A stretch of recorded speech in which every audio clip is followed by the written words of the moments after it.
Protein খালে kidney বেয়া হয়, প্ৰ'টিন খালে হাৰ্ট বেয়া হয়, প্ৰ'টিন খালে লাংছ বেয়া হয়, প্ৰ'টিন খালে ব্ৰেইন, আমাৰ চবৰে ব্ৰেইন বেয়া।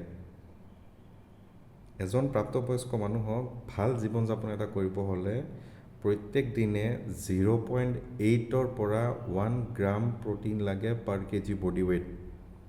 মানে যদি আপোনাৰ ওজন 70 কেজি, আপোনাক ডেইলি 56 গ্ৰামৰ পৰা 70 গ্ৰামছ প্ৰ'টিন লাগে এটা ভাল জীৱন যাপন কৰিব হ'লে।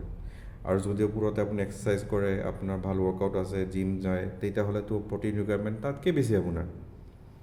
আৰু আমি অসমীয়া প্ৰ'টিনৰ নামত কি খাওঁ?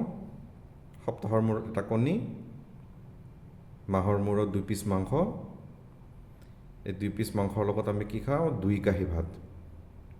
এই যে প্ৰব্লেমটো 2 পিচ মাংস নহয়, এই যে মাংস 2 পিচৰ লগত যে 2 কাঁহী ভাত খাইছোঁ, প্ৰব্লেম আচলতে তাতেহে।